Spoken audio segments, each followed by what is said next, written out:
Hello दोस्तों, स्वागत है आप सबका आपके अपने YouTube channel study with Sachin में। दोस्तों आज इस वीडियो में हम प्रैक्टिस करने जा रहे हैं यूपी डीएलएड सेकंड सेमेस्टर के मैथमेटिक्स की। और दोस्तों इससे पहले मैं आपको chapter wise chapter video provide करा चुका हूं, उसके अलावा कुछ प्रैक्टिस के वीडियो भी प्रोवाइड करा चुका हूं। अगर आपने वो वीडियोस नहीं देखे हैं तो इस वीडियो की डिस्क्रिप्शन में आपको लिंक मिल जाएगी, वहां जाके वो वीडियोज आप देख सकते हैं। और दोस्तों अगर ये वाला वीडियो आपको पसंद आता है तो प्लीज़ इसको लाइक करिएगा, अपने अधिक से अधिक साथियों के साथ इसको शेयर करिएगा। और दोस्तों अगर आपने हमारे चैनल को सब्सक्राइब नहीं किया है तो प्लीज़ चैनल को सब्सक्राइब करिएगा। चलिए शुरू करते हैं हमारा आज का यह वीडियो। Let's start.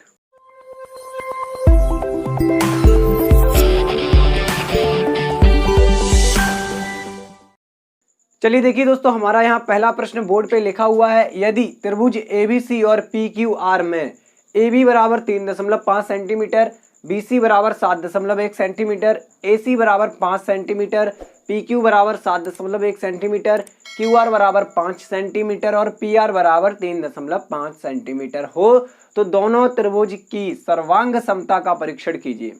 मैं आप लोगों को सर्वांग समता पढ़ा चुका हूँ।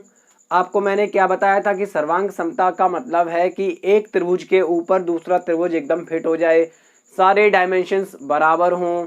ठीक है, तो देखिए दोस्तों सर्वांग समता के कुछ नियम भी बताए थे मैंने आपको। अब यहाँ इस क्वेश्चन को हम सॉल्व करते हैं। देखिए इसके लिए आपको दो त्रिभुज बनाने पड़ेंगे। कैसे भी आप बना सकते हैं बिना झिझक के, ऐसे करके आराम से। ठीक है, कोई दिक्कत परेशानी की बात नहीं है, कैसे भी त्रिभुज बना सकते हैं आप PQR। अब देखिए दोस्तों जो चीजें आपको दी गई हैं वो इनमें लिखनी है।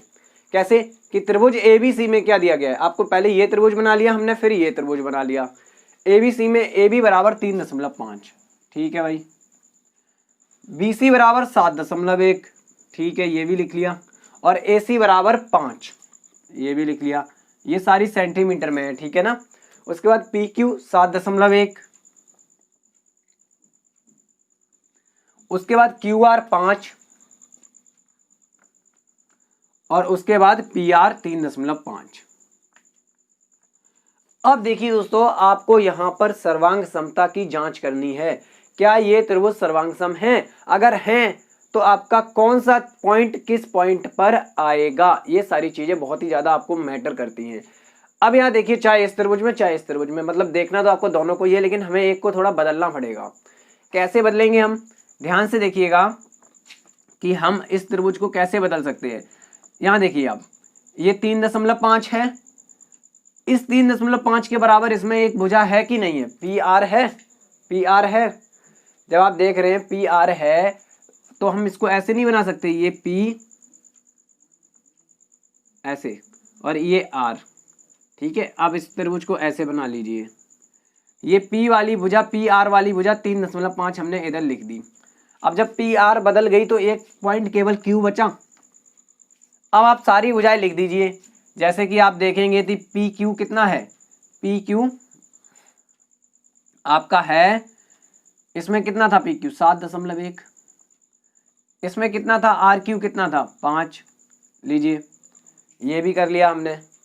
और इसमें क्या संभव है, और एक चीज बता दूं मैं आपको, आपको थोड़ा सा दिमाग लगाना है। आप इन पॉइंट को बदल के देखिए एक बार, ये R ये P, तो ये भी बदल जाएंगे आपकी। ये पॉइंट ऐसे लीजिए आप, देखिए RP, मतलब आपको मेरा कहने का मतलब ये है, देखिए ज़्यादा मैं कंफ्यूज नहीं कर रहा हूँ। मेरा कहने का मतलब ये है कि आपको त्रिभुज ABC की जो भुजाएं दी गई हैं, इन भुजाओं को उसी अनुरूप आपको लिख लेना है। मतलब इधर वाली 5 है ना, लेकिन इसकी 5 है QR, तो आप QR वाली 5 लिखेंगे ऐसे, 5 हमें इधर ही ले आए। उसके बाद ये नीचे वाली 7.1 है BC, इसमें 7.1 थी PQ, तो हमने ये पॉइंट ऐसे ले लिए कि ये 7.1 यहाँ नीचे आ गई। अब इन दोनों त्रिभुज को देखिए आराम से, देखिए क्या है इन त्रिभुज में, AB बराबर PR, ठीक है, AB बराबर PR। और यहां देखेंगे BC बराबर PQ, और आप देखेंगे कि QR और AC बराबर है, AC बराबर QR है। देख रहे हैं आप कितनी आराम से तीनों चीजें बराबर कर दी। इसको एक बार और समझा देता हूं आपको मैं, कि आपको जो एक त्रिभुज है ना, इस त्रिभुज को घुमा के ऐसे रखना है कि जैसे ये 3.5 है तो इस साइड में ये 3.5 आ जाए, ताकि आपको आसानी रहे। अब आप इसको ऊपर रखेंगे तो ये इसके फिट हो जाएगा एकदम, ये इसमें एकदम फिट हो जाएगा। अब यहां से आप देखेंगे भुजा, अब देखिए यहाँ से इसमें क्या लग रहा है, साइड साइड साइड से, मतलब ये एक प्रॉपर्टी लिखवाई थी कि अगर तीनों भुजाएं बराबर है तो त्रिभुज सर्वांग सम होते हैं। ये तीनों भुजाएं बराबर निकल आई इसमें, अब त्रिभुज सर्वांग सम होगा ए बी सी, लेकिन किसके होगा, पी क्यू आर के नहीं होगा भाई। यहाँ पी क्यू आर के सर्वांग सम नहीं होगा। यहाँ इस तरीके से ही आप पॉइंट लेंगे, जैसे ए बी सी लिया है तो यहाँ आर पी क्यू, क्या लेंगे, आर पी क्यू, त्रिभुज आर पी क्यू, इसके सर्वांग सम होगा। तो चिन्ह लगा दीजिए ऐसे ऐसे ऐसे, ठीक है। तो ये थोड़ा सा आपको ध्यान देना था, ये त्रिभुज को घुमा के कुछ ऐसा लिखे हम कि ये सारी भुजाएं संगत भुजाएं लगे, यानी यहाँ भी 3.5, यहाँ भी 3.5, बस जो माप दी गई थी वो बदलनी नहीं चाहिए, आपके पॉइंट ऐसे बदल सकते हैं। यानी पी आर की माप दी गई थी आपको, देखिए 3.5, तो वही लिखी हमने, ठीक है ना, ऐसे करना है आपको इस क्वेश्चन को। चलिए देखिए दोस्तों, अगला यहाँ पे हमारा क्वेश्चन लिखा हुआ है, त्रिभुज एबीसी में एम एन जो है वो बीसी के समांतर है। ये चित्र आपको क्वेश्चन में दिया गया है क्योंकि यहाँ पे इसमें कोण लिखे हुए हैं, ठीक है, बाकी कोण हमें बताने हैं। सबसे पहली चीज यहाँ पे आपको क्या दी गई है, सॉल्व करेंगे तो हम लिखेंगे, दिया है, ऐसे लिखा जाता है, देखिए दिया है एम एन समांतर है बीसी के। समांतर रेखाओं की कुछ प्रॉपर्टी होती हैं, अगर आपने नहीं पढ़ी है तो उनको प्लीज पढ़िएगा पहले। समांतर रेखाएं मतलब दो ऐसी रेखाएं जो कभी एक दूसरे को नहीं काटेंगी, चाहे हम कितना भी बढ़ाएं उनको, ठीक है, मतलब उनके बीच की दूरी हर जगह बराबर रहेगी, चाहे हम उनको अनंत तक ले जाएं।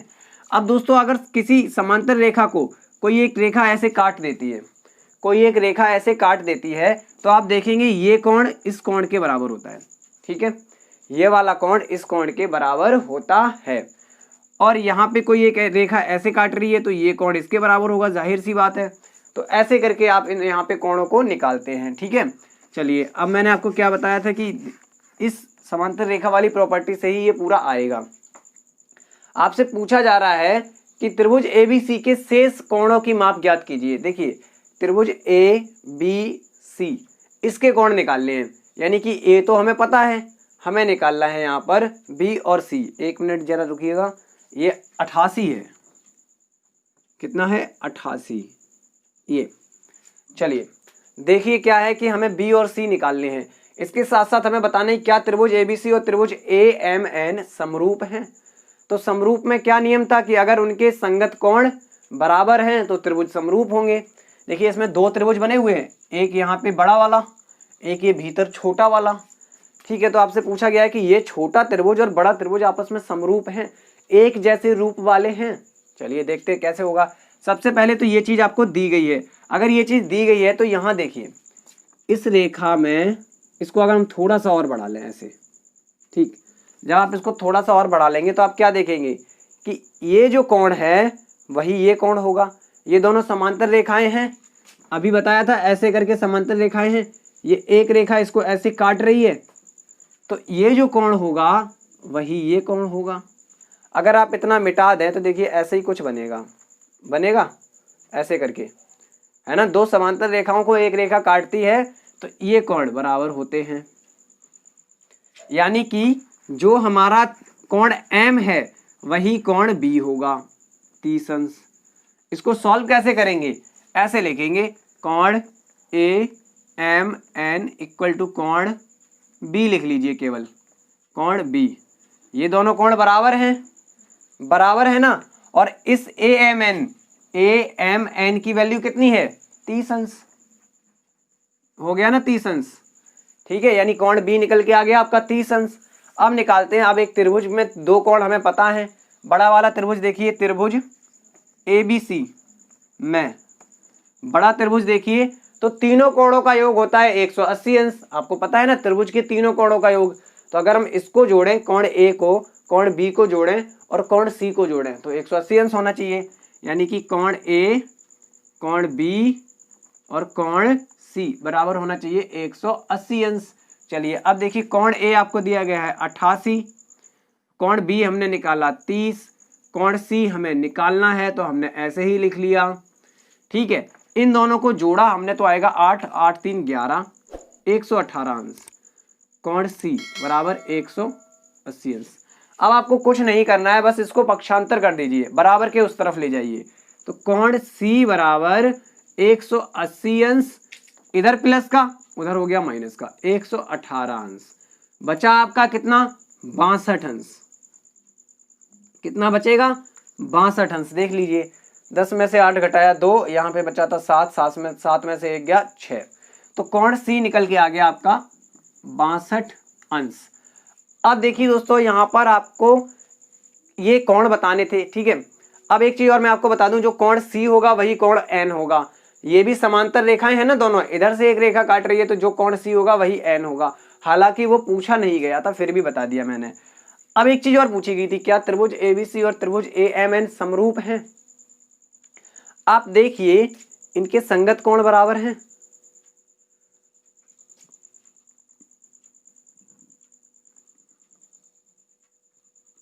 आप देखिए दोनों त्रिभुज में संगत कोण बराबर हैं। यहां पर भी 30, यहां पर भी 30। अच्छा एक काम करते हैं, चलिए मैं आपको यहाँ पे, ये आप देख लीजिए, इसको समझ लिया होगा, यहाँ पे दोबारा दिखाता हूँ कैसे बनाएंगे। ऐसे आप कंफ्यूज हो जाएंगे, आप कहेंगे ये क्या है बात भाई। चलिए इसको देखते हैं थोड़ा सा अलग। ये बी पॉइंट था हमारा। अब आप क्या कीजिए, त्रिभुज को निकाल के बना लीजिए, ठीक है, थोड़ा समझने के लिए अपने। एक ऐसा है, एक ऐसा इतना छोटा सा है, ठीक है। यहाँ ए पॉइंट, यहाँ भी ए पॉइंट, ये ए बी सी है, ये ए एम एन है। हमने अंदर वाला त्रिभुज निकाल के अलग बना लिया। अब देखिए यहाँ बी कोण कितना निकला, 30 अंश। ये कोण कितना, 30 अंश। ये कोण कितना निकला, 62 अंश। मैंने बताया अगर ये 62 है तो ये भी 62 होगा, तो ये भी 62 अंश। ये है अब आपका 88 अंश। ये आपका क्या है, 88 अंश। अब देख लीजिए संगत कोण बराबर, यानी कि कोण ए, देखिए ऐसे लिखेंगे हम यहाँ पे, कोण बी बराबर कोण एम, ठीक है, बराबर कितना है, 30 अंश। कोण सी बराबर कोण एन बराबर कितना है, 62 अंश। और कोण ए बराबर 88, जो कि कॉमन है। तो ये आपके हो गए कोण। ये प्रॉपर्टी हो गई एंगल एंगल एंगल वाली प्रॉपर्टी। तीनों कोण बराबर, मतलब त्रिभुज ए बी सी, त्रिभुज A M N, A B C और ए एम एन। अब चूंकि आपको पता है भाई एक त्रिभुज बड़ा है एक छोटा है, तो इसको इसके ऊपर फिट नहीं कर सकते। यहां पर ये सर्वांग सम नहीं, केवल समरूप है, इतना चिन्ह। क्या है, समरूप है, सिद्ध हो गया। चलिए बहुत अच्छी बात है, आपको समझ में भी आया होगा। अगला क्वेश्चन देखते हैं। चलिए देखिए दोस्तों, अगला प्रश्न यहाँ हमारे पास है कि नीचे दिए गए बारंबारता बंटन को आयत चित्र द्वारा प्रदर्शित कीजिए। देखिए इस यहाँ पे थोड़ी सी जगह कम है, लेकिन मैं फिर भी आपको समझाने की पूरी कोशिश करता हूँ। देखिए क्या करेंगे हम, ये बारंबारता बंटन दिया गया है आपको, इसको आयत चित्र, ठीक है, आयत चित्र बनाना है, दंड आरेख जिसको बोलते हैं। तो सिंपल, सबसे पहले आप क्या काम करेंगे, ऐसे करके एक्सिस, अक्ष लेंगे, ये y, ये x। और यहां ध्यान देना है कि जब भी आपको वर्ग अंतराल दिए जाए, ये वर्ग अंतराल ही तो है, 0 से 10, 10 से 20, तो वर्ग अंतराल आप अपने x अक्ष पे लेंगे। यानी कि x अक्ष पे हम क्या लेने वाले हैं, माप, ठीक है। वर्ग अंतराल क्या है, माप है ना। इस पे क्या लेने वाले हैं, बारंबारता, ठीक है, ऐसे चिन्ह लगा दीजिए। ये माप है कुछ इस प्रकार हैं। अब देखिए यहाँ होता है 0 0, बताया था आपको जब मैंने ये आरेख चित्र बनाना बताया था, तब बताया था ना, यहाँ होता है 0 0। अब बारंबारता आप अपनी y अक्ष पे ले रहे हैं, तो बारंबारता को एक बार देखिए जरा। नंबर क्या है, 2, 8, 15, 20, 16, 6।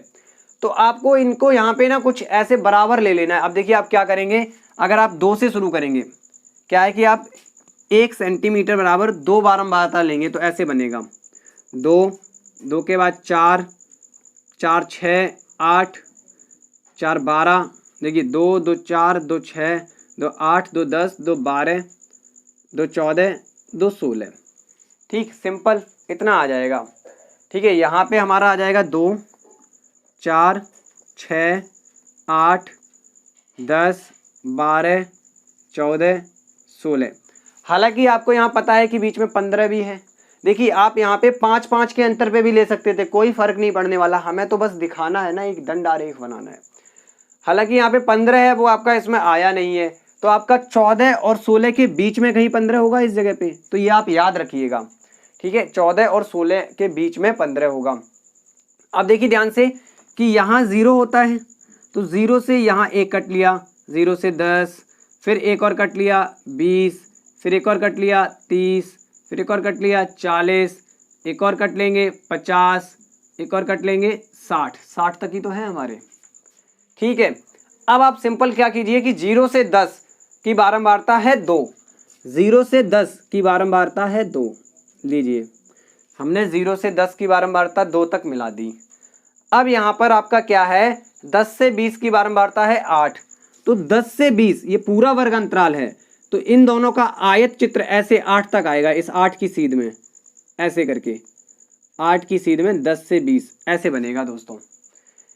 ये 0 से 10 था, तो ये यहाँ पे 2 तक हमारा जो इन दोनों का 0 का और 10 का जो आयत बना वो 2 तक आ गया।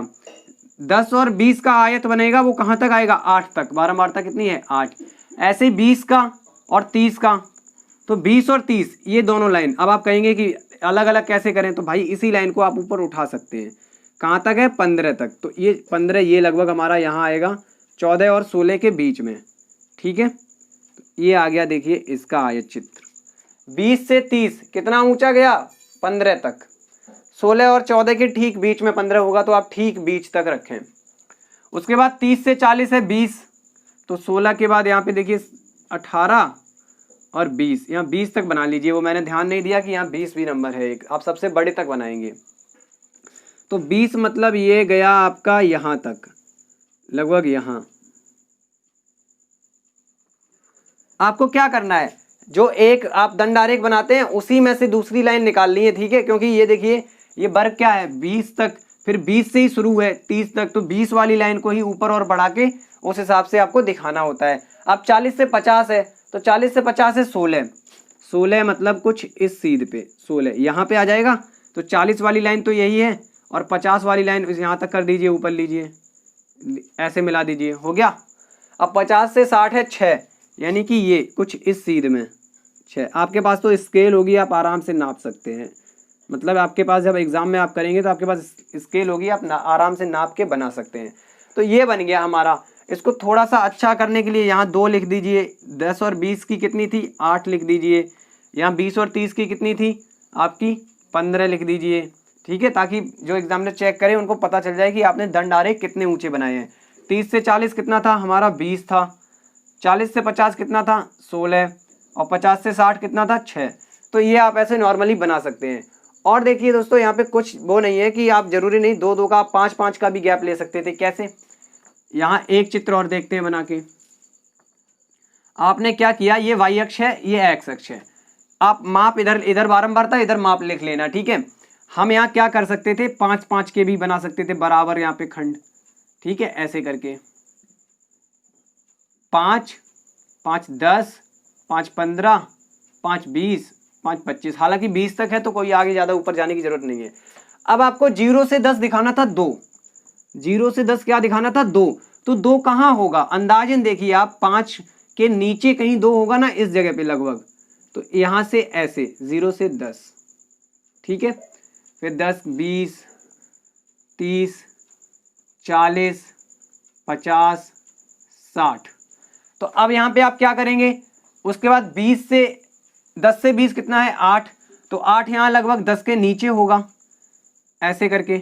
और सॉरी आपको यहाँ पूरा 8 से नहीं खींचनी है, आपको 10 वाले से 20 तक जाना है, यानी ये लाइन ये आरेख ऐसे बनाना है, ठीक है। उसके अलावा 20 से 30 आपका कितना है, 20 से 30 है 15, तो यहाँ तक आए 15 तक उठाया और ये लीजिए बना दिया। उसके बाद आपका 30 से 40 है 20, तो इसको थोड़ा और 5 कदम ऊपर ले गए 20 तक बना दिया। 40 से 50 है 16, तो 15 से थोड़ा सा ऊपर यहाँ से लगभग ये हो गया 16, ठीक है। और 50 से 60 है 6, तो 5 के जरा सा ऊपर 6, ठीक है। अब देखिए दोस्तों क्या है कि ये दंडारेख ना इसमें ज़्यादा कन्फ्यूजिंग थी, हालांकि जो मैं आपका क्वेश्चन करा रहा हूँ ये क्वेश्चन मैं आपको सीरीज से ही करा रहा हूँ, सीरीज में आपको कुछ क्वेश्चन समझ में नहीं आते हैं तो मैं उन्हीं की प्रैक्टिस करा देता हूँ।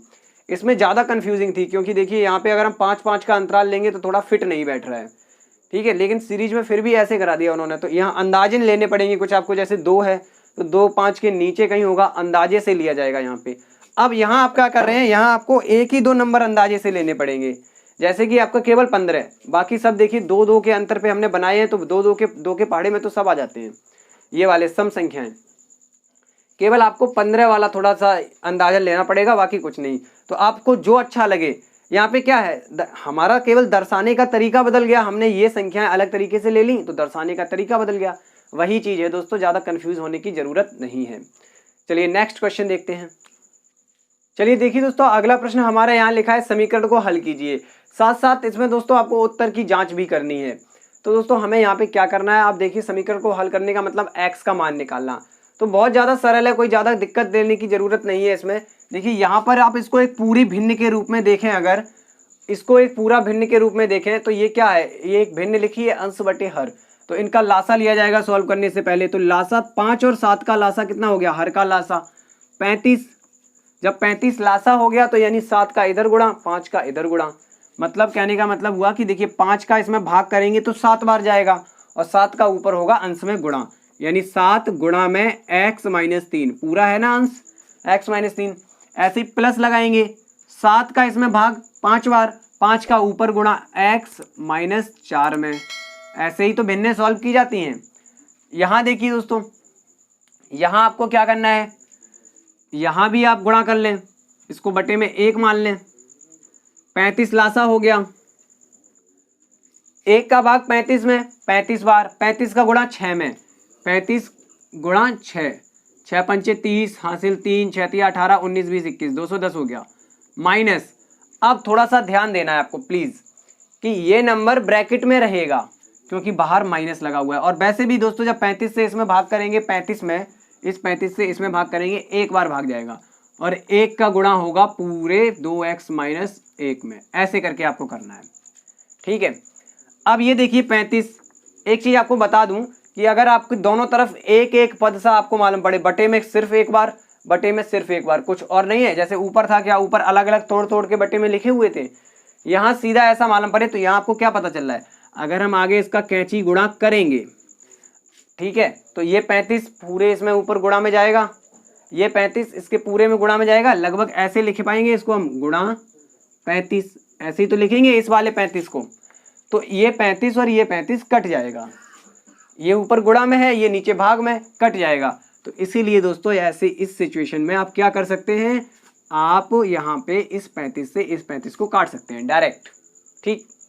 आपका बचेगा 7 का गुणा अंदर कर दीजिए, 7x - 7 या 21 प्लस 5x - 20 बराबर 210 माइनस 1 का गुणा अंदर हो रहा है, -1 का हो रहा है तो -2x प्लस 1, माइनस और माइनस प्लस। चलिए अब क्या करेंगे हम, अब x वाले पद एक तरफ, बिना x वाले एक तरफ, पहले थोड़ा जोड़ देते हैं। ये देखिए -21, ये -20, 7, ये 7x और 5x कितना हो गया, 12x, ये और ये जुड़ के 12x हो गया। -21 - 20 -41 हो गया, बराबर 210 में 1 जुड़ गया तो 211 हो गया, -2x हो गया। अब x वाले पद एक तरफ कर लीजिए, ये 2x इधर आ जाएगा तो 12x प्लस 2x हो जाएगा, और बराबर में है 211, 41 को उधर ले जाइए तो आपका प्लस 41 हो गया, इधर माइनस का था। 12 और 2 14x बराबर आपका आएगा 1 और 1 2, 4 1 5 और 2 252। तो x बराबर 252 बटे 14, भाग कर लीजिए 252 में 14 का भाग, 14 एकन 14, यहाँ बचा आपका 1, यहाँ बचा 1, 2 का उतारा लिया, 14 अट्ठे 112, 18 बार भाग गया। इससे इसको काटेंगे अगर तो 18 बार, x बराबर निकला हमारा 18। ये तो आपका हो गया समीकरण का हल, समीकरण का हल हो गया आपका। अब हमें करनी है उत्तर की जांच, और करके देख लेते हैं कैसे की जाती है। तो मैंने आपको क्या बताया था, उत्तर की जांच जब आप करेंगे तो x की वैल्यू अपने समीकरण में रखेंगे और दोनों तरफ हल करेंगे। अगर दोनों तरफ एक जैसा निकल के आता है तो उत्तर आपका सही है। मतलब पहले हम लेंगे लेफ्ट हैंड साइड, क्या लेंगे, left hand side. Left hand side हमारी है x - 3 बटे 5 प्लस x - 4 बटे 7। आपका x बराबर 18 इसमें रख दीजिए, x की जगह 18 - 3 बटे 5 प्लस 18 - 4 बटे 7, यहाँ आपका आ गया 15/5 प्लस 14/7, 5 तिया 15, ये 3 प्लस 7 दूनी 14, ये 2, 3 और 2 निकल के आ गया 5। यही 5 राइट हैंड साइड से भी निकल के आना चाहिए। Right hand side, right hand side हमारी है 6 minus 2x minus 1/35। 6 minus x की जगह रखना है 18, तो आपको जब ऐसे नंबर लिखा दिखे तो आप क्या समझेंगे कि यहाँ गुणा हो रहा है, तो 2 और 2x का गुणा हो रहा है यहाँ पर, मतलब 2 और x का, तो यानी कि 2 गुणा x की जगह रखा है 18, 2 गुणा 18 36 आ गया। 36 माइनस 1/35, 6 माइनस 36 में से एक घटा दीजिए 35/35, 35 से 35 कट गया एक बार में, 6 माइनस 1 कितना निकल गया 5। लेफ्ट हैंड साइड बराबर राइट हैंड साइड। उत्तर आपका कैसा है? सही है। दोनों साइड बराबर निकल के आ गई, उत्तर कैसा है? सही है। उम्मीद करता हूं दोस्तों आपको ये वाला सवाल समझ में आया होगा। आप इस 35 को इधर गुणा में रख के काट सकते हैं। ये मैं आपको ऐसे बता रहा हूं कि जैसे देखिए एक धारणा बना लीजिए अपने अंदर की, लिखा है 3x माइनस 4/2 और 1/2 लिखा उस तरफ पूरे के, देखिए यहाँ भी पूरे के बटे में 2 है, उस तरफ भी पूरे के बटे में 2 है, तो आप ये दोनों नंबर काट सकते हैं ऐसे करके, ठीक है। बटे में, पूरे के बटे में, पूरी लाइन के बटे में, यानी यहाँ पे देखिए एक बार केवल बटे में लिखा है कुछ, यहाँ भी एक बार ही बटे में लिखा है, ऐसे तोड़ तोड़ के नहीं है। तो जब आप ऐसी कंडीशन में आ जाए तो आप ऐसे काट सकते हैं, हमने जैसे 35 काटा है, ठीक है। चलिए अगला क्वेश्चन देखेंगे। देखिए दोस्तों अगला सवाल हमारा ये लिखा है, इसको हमें हल करना है। तो आप लोग कभी कभी कंफ्यूज हो जाते हैं कि इस क्वेश्चन को हम कैसे करें। या कोई दिक्कत वाली बात नहीं है, आपको पता क्या करना है, आप ये समझिए, देखिए आपने हमेशा ऐसे क्वेश्चन किए होंगे कि ऐसे लिखा हो 1/2 माइनस 1/4, मतलब ऐसे करके कि आगे वाला नंबर पॉजिटिव ही मिले आपको, ठीक है। आप ऐसे ही क्वेश्चन करते आए होंगे, इसलिए आप कंफ्यूज होते हैं।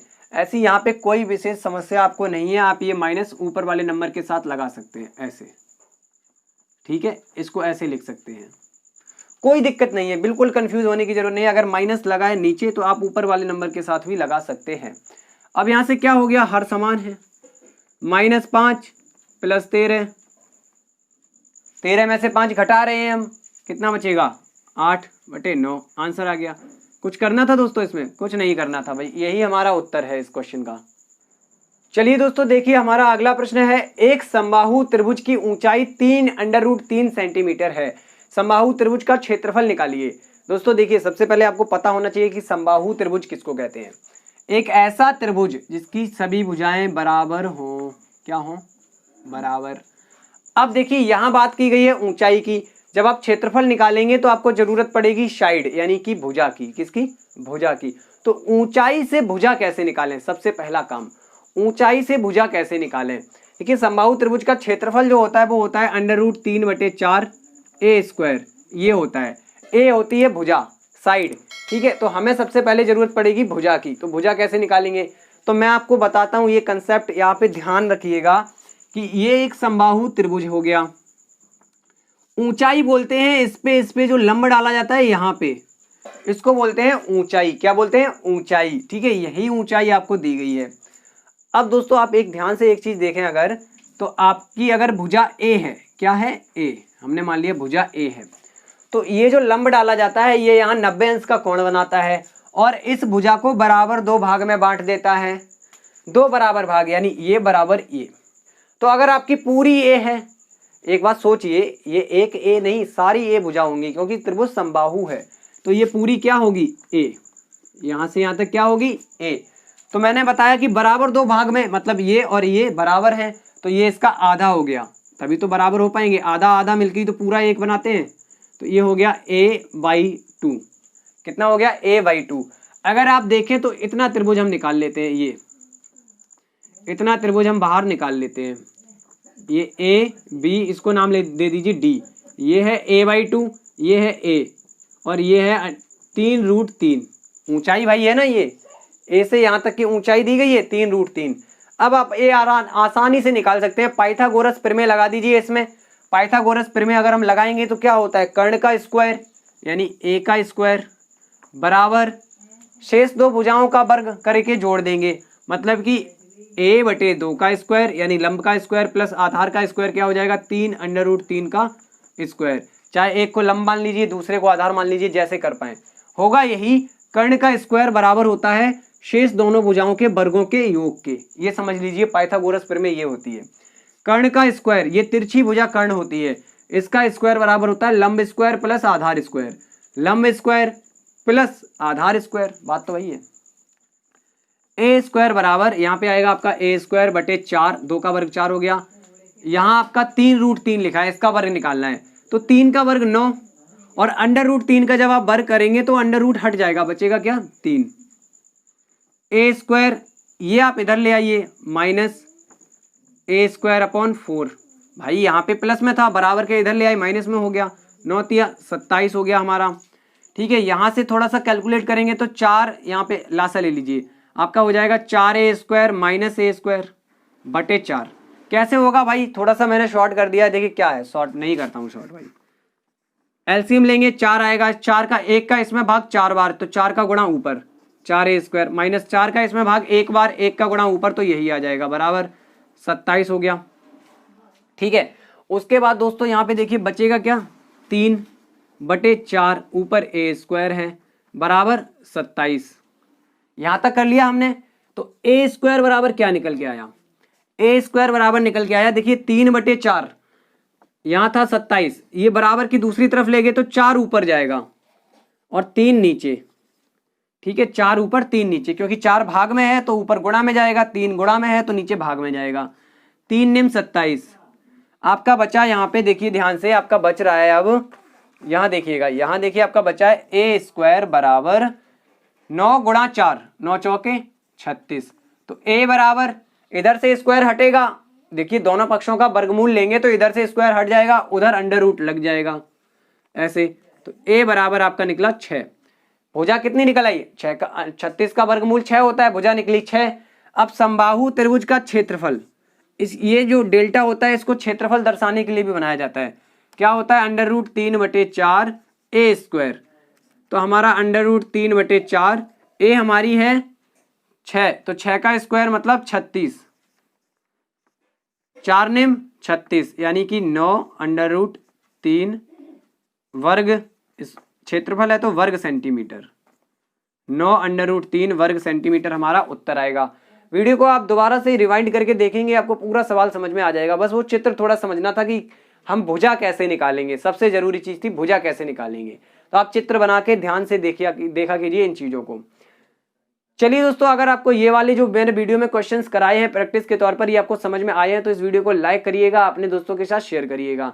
अगर आपने हमारे चैनल को सब्सक्राइब नहीं किया है तो चैनल को सब्सक्राइब करिएगा। दोस्तों आपके रिस्पॉन्स के अकॉर्डिंग, यानी कि आप अच्छा रिस्पॉन्स दे रहे हैं, लाइक कमेंट शेयर कर रहे हैं, तो हम और भी वीडियो आपको ऐसे प्रोवाइड करा देंगे प्रैक्टिस के तौर पर। मिलते हैं अगली वीडियो के साथ, तब तक के लिए नमस्कार, बाय बाय, जय हिंद।